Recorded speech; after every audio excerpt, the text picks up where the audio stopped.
Think that you have a requirement for your website to design a registration form like this. How to do that? Hello and welcome to HTML form. With the help of form elements, you can insert text box, password field, radio button, drop down list and many more in your HTML page. Before start the designing, first have a look at the picture and understand what are the fields required to design the form. For first name, last name and username, we need text field. For password, we need password field. Let's design the form up to password field for now. First, we create a heading for the text registration form with center alignment.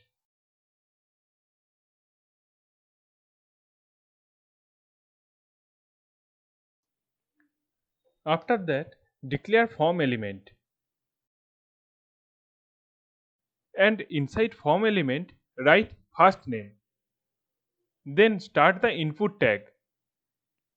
Then use attribute type and value of the type is text. Put a comma, though you can skip those commas.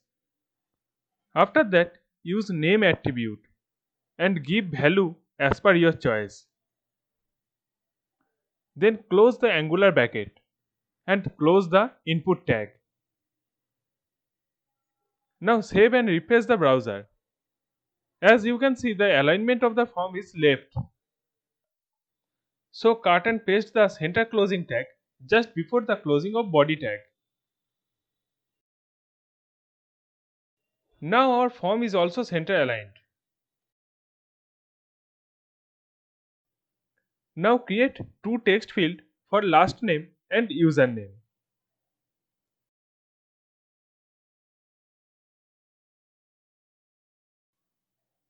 After that, save and refresh the browser. From the output, it seems that we have to use br tag to move the text field to the next line.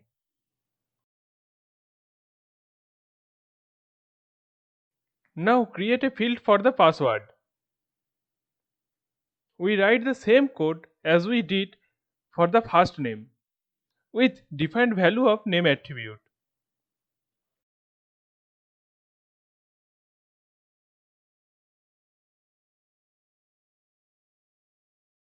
Look at the result. Password is showing after typing. But this should not be like this. We have to hide it. For that, use type value as password rather than text. That's all.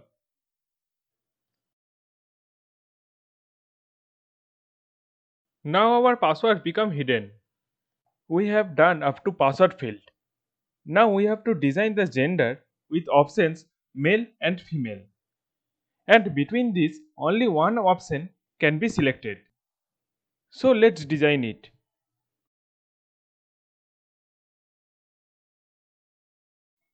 Like previous one, start input tag followed by type attribute. This time give value of type attribute as radio. Then use name attribute and give name value according to your choice. Here we have to use another attribute named value and give value of this attribute as per your choice. Then close the tag and give value of this radio button. Then close the input tag. Now run it on the browser. Here you can see the male radio button is coming. Now do the same coding for female option. But for this, use different value of value attribute.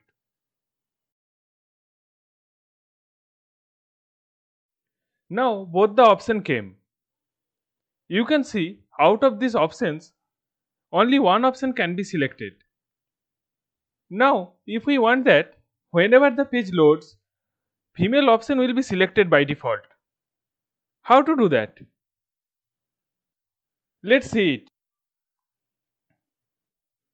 To do this, go to coding of female tag and at the end write checked. That's all.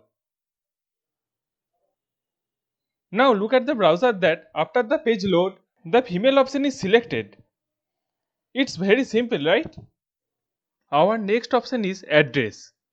As we all know that address can contain more than one line, so we can't use text field. To overcome this, we can use text area. See how to implement this. Start a new tag named text area. Then use name attribute and give a value. After that, you can mention how many rows will be visible when the page loads. For that, use rows attribute and give value that you want to show in your web page. Similarly, for columns, use calls attribute and give value accordingly. Then close the tag. Lastly, close the text area tag. Now save and refresh. And check that only 5 rows is visible. And after that, for every new row, a scroll bar came. Our next part of designing is option or drop down list, from where you can select any one of them. When anyone click on that down arrow, a list will come, and from that you can select any one out of it. How to design it? Let's watch. To do it, start select tag, then use name attribute and give value and close the angular bracket. After that, start option tag, and after that write the name you want to add to that drop down list. Use option element until your list is over. Select element is like UL and OL element, where you start defining a list, and option element is like LI element, where you define the list items. After the list is over, close the select tag. Now run it on a browser. Oops, I forgot to close the double quote.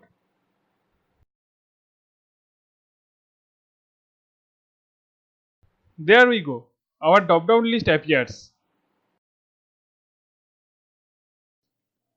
Our next item is checkbox, where you can select more than one options. Check how to design it.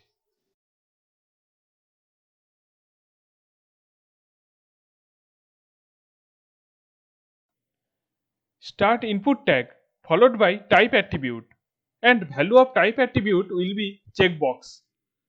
Then use name attribute, and then use value attribute. Give a value. Close the angular bracket.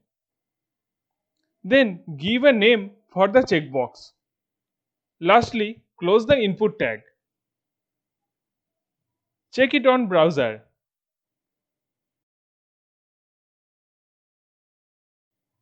Now do this for the rest of the fields, but with different values. There is a difference between checkbox and radio button. That is, in radio, you can select only one value at a time. But for checkbox, you can select multiple values. Our final part of designing is to create a button. To do it, start input tag, then type attribute. Value of type attribute will be submit. Then use value attribute and give submit as value of value attribute. Close the angular bracket and close the input tag. That's it. Your button is created. One more thing, though it is not related to form, if you want to give space to your web page, then use and nbsp colon. I am giving a space after all the name of the field. So here I am using and nbsp colon. I have finished all the designing. Now if you want to put an action about redirecting to another page on the button click, how would you do that? But before that, this is not indicate that we store the data or validate the data. To do this, first create a HTML page where you want to redirect after button click. Here I am already created one named thankyou.html. If you click on the submit button, this page will open. Let's come to the coding part. Go to the form opening tag. Use attribute action and give HTML file name to which you want to redirect to as values. If the file is not in the same location where your existing file presents, then use full path of the file. Now save and refresh your browser. Then click on the submit button and check that another page open on button click. Hope you guys now able to design form in your web page. If you have any doubt, please comment. And if you found this video helpful, then like and share. Also, don't forget to subscribe this channel and press the bell icon. See you guys in the next lesson.